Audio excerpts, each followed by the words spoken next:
ৰাজ্যত বন্ধ হৈ পৰিছে এটাৰ পিছত আনটো ব্যকম চৰকাৰী খণ্ডৰ বিভাগ।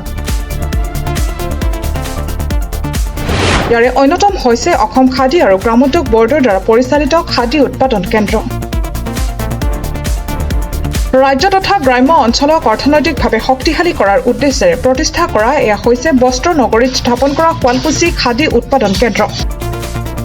হস্ততাঁত বস্ত্ৰ শিল্পৰে বিশ্ববন্ধিত শুৱালকুছি শিপিনীৰ কল্যাণৰ বাবে শুৱালকুছিৰ মাজমজিয়াতে প্ৰতিষ্ঠা হোৱা শুৱালকুছি খাদী উৎপাদন কেন্দ্ৰটো এতিয়া জৰাজীৰ্ণ অৱস্থা। এটা সময়ত এই কেন্দ্ৰটোত উৎপাদন কৰা হৈছিল পাট আৰু মুগাৰ বস্ত্ৰ। মুগা সূতাও উৎপাদন কৰা হৈছিল কেন্দ্ৰটোত। কেন্দ্ৰটোৰ জৰিয়তে অঞ্চলটোৰ শিপিনীসকলে সকাহ পোৱাৰ লগতে এই কেন্দ্ৰটোৰ জৰিয়তে লাভাংশ পাবলৈ সক্ষম হৈছিল বিভাগটোৱে। কিন্তু সময়ৰ গতিত চৰকাৰৰ অৱহেলা আৰু চৰকাৰৰ অসহযোগিতাৰ ফলত এই খাদী উৎপাদন কেন্দ্ৰটো হৈ পৰিছে এতিয়া অচল মুদ্ৰা। প্ৰায় 2 বিঘা ভূমি সামৰি তাঁতশালৰ সকলো সুবিধা থকাৰ পিছতো এতিয়া মৃত্যু ঘণ্টা বাজিছে কেন্দ্ৰটোৰ। দীৰ্ঘদিন ধৰি বন্ধ হৈ থকাৰ বাবে কেন্দ্ৰটোৰ তাঁতশালৰ সামগ্ৰীসমূহো নষ্ট হৈ পৰিছে। নষ্ট হৈ পৰিছে বিভিন্ন ধৰণৰ তাঁতশালত ব্যৱহৃত যন্ত্ৰৰ লগতে মুগা কটা যন্ত্ৰ। এটা সময়ত 14জন কৰ্মচাৰী থকা কেন্দ্ৰটোত মাথো এগৰাকী কৰ্মচাৰীয়ে জীয়াই ৰাখিছে কেন্দ্ৰটোক। এইটো শুৱালকুছি খাদী উৎপাদন কেন্দ্ৰ। ইয়াত আগতে কাপোৰ বৈছিল মানুহে, এতিয়া বৰ্তমান অচল অৱস্থা হৈছে। কিহৰ বাবে এনেকুৱা হৈছে? এইটো মোৰ আগত থকাজনেহে জানিব কথা হৈছে। মই নতুনকৈ আছো, বেছি দিন হোৱা নাই। বৰ্তমান এই খাদী কেন্দ্ৰটোত কৰ্মচাৰী কিমান আৰু কি কাম চলি আছে? কৰ্মচাৰী নাই, মই অকলে মই 2টা চেণ্টাৰ চাব লাগে শুৱালকুছি বামুণী। আপোনাৰ কি পোষ্ট হৈছে? মোৰ ট্ৰেইনিং ইনষ্ট্ৰাক্টৰ। ইয়াত কি কাম চলি আছে বৰ্তমান একো নাই। ইয়াতো বিভিন্ন ধৰণৰ আধুনিক মেচিন আছে বা তাঁতশালৰ বিভিন্ন সামগ্ৰী আছে। এইবিলাক কিয় এনেকুৱা হৈছে? কিহৰ এই পৰ্যায় হৈছে? কিন্তু আগতে বস্তুবিলাক পৰি আছে আৰু যিজনে কাম কৰিছিল সেইজনৰো কাম নাই। এতিয়া বৰ্তমান দেখা যেতিয়া গৈছে, তাৰপিছত মই আহিছো ইয়াত। চৰকাৰে কিয় গুৰুত্ব নিদিয়ে মানে?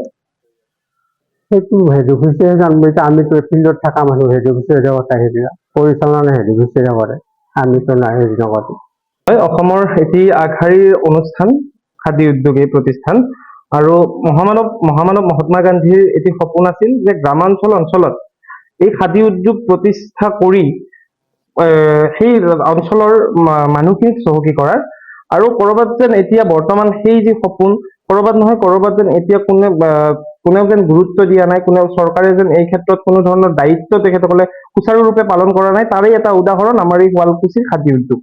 আমি প্ৰায় 4-5 দিন আহিছিলো আমাৰ শুৱালকুছি আঞ্চলিক ছাত্ৰ সন্থাৰ এটি সজাতিলৈ। প্ৰায় 4-5টা দিন ইয়াত আহি তলা লগা অৱস্থাত আমি দেখিছিলো। প্ৰায় 4-5 দিন আমি ইয়াৰ পৰা ফিৰি যাবলগীয়া এটা মানে পৰিৱেশ এটা হৈছিলে, কিয়নো ইয়াত একেবাৰে কোনো ধৰণৰ কাম বন একেবাৰে বন্ধ।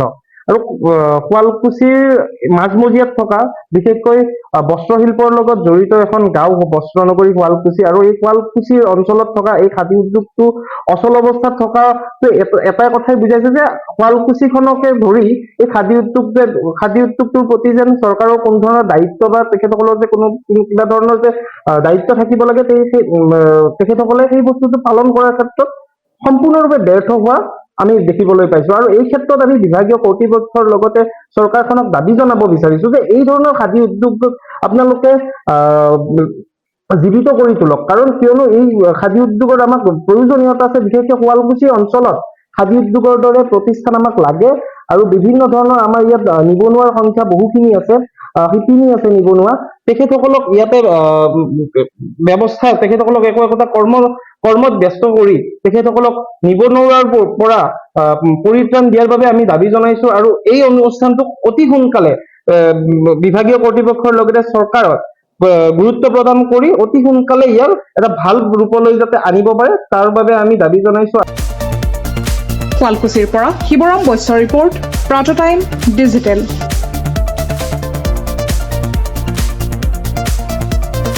শদিয়াৰ পৰা ধুবুৰীলৈ, বৰাকৰ পৰা ব্ৰহ্মপুত্ৰলৈ সকলোৰে মাজত চিনাকি এটা নাম প্ৰাতঃ টাইম। থলুৱা ভাষা, কৃষ্টি আৰু সত্য বাতৰিৰ আধাৰত প্ৰতিষ্ঠিত খবৰ প্ৰাতঃ টাইমৰ প্ৰতিটো বা বাতৰি পুংখানুপুংখভাৱে চাবলৈ Facebook, YouTube, website, Twitter, Instagram আৰু ব্লগাৰ পেজত লাইক আৰু ফ'ল' কৰক।